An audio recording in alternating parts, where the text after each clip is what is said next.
Imagine yourself stripped of your ability to obtain a quality education. This is the issue that many young kids in South Sudan have faced for years. Although most of the American population is provided with the opportunity of quality education, learning about the critical issues in other countries can be mind-blowing and allow us to understand truly how blessed we are.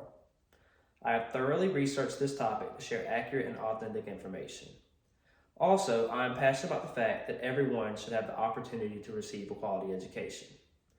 The information I will present today will aid in the message of why we should support this issue. I will persuade my audience by presenting the problems in South Sudan and then presenting a solution to this problem. Today, I will speak on substantial issues in education in South Sudan by presenting possible solutions. Education has been a severe problem in South Sudan for many years. Today, over 70% of the South Sudanese are younger than 30, and roughly half can neither read nor write. South Sudan has the world's third lowest literacy rate at around 35%. Also, they have about 2.8 million children out of school, which is the highest proportion of out-of-school children globally, as there are less than 11 million people alone in South Sudan. Limiting factors to education in South Sudan include never-ending violence, poverty, an absence of political leadership and investment, and a scarce amount of qualified teachers. Some educational facts in South Sudan include the student-teacher ratio, which is 77 to 1. On average, a teacher in South Sudan is paid just $50 per month.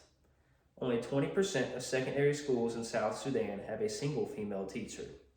And more specifically, girls face hardships on their own, such as child marriage, which causes them to abandon education completely at a young age. As a result, the literacy rate for girls is even lower, as only approximately 16% over the age of 15 are literate. Poverty and lack of government funds greatly limit how much education can be improved. According to the World Bank, more than half of the South Sudanese people live below the poverty line. Also, the government of South Sudan lacks the funds and institutional framework to offer much help themselves. South Sudan is rich in natural resources, with oil as their main export, representing 98% of government revenue. However, oil exports have recently been completely cut off due to a high tax Sudan sought to levy upon, flowing through their pipelines. It is predicted that the educational budget could be decreased dramatically due to this issue. The inability of the government to fund schools leads to high education costs that most families cannot afford.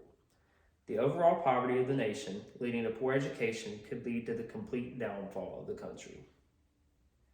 Regarding teachers, a lack of formal training, unclear career paths, and a low and inconsistent salary cause many to leave for a better paying job.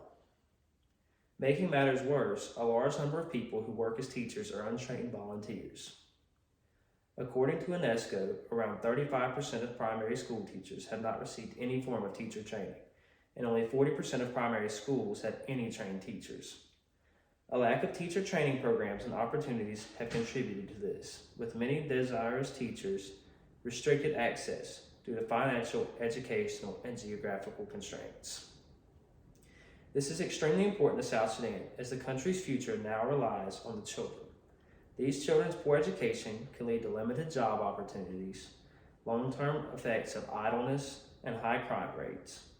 Furthermore, this can lead to an economic crisis and a decline in the economy, as citizens are not employed and hence have poor living standards. Now that we have addressed the problem with education in South Sudan, let's examine the solution. Considering teachers, Wendell Trust International has supported multiple programs to aid in the shortage of teachers, such as by establishing an accelerated secondary education program to aid with this. This program was created for those teaching in primary school, but were forced to drop out of their own secondary education, giving them a chance to complete their education. Overall, to aid in teacher development and increase teachers, the South Sudanian government has to find a way to increase teacher salaries and provide more opportunities for professional development. To do so, you can donate to Sudan Sunrise to help with teacher pay, as a donation of only $68 will pay for a month's salary. In regards to South Sudan's poverty, an estimated 9.4 million people, which is 76% of the country's population, were in need of humanitarian assistance during 2023, according to the 2023 UN Humanitarian Needs Overview for South Sudan.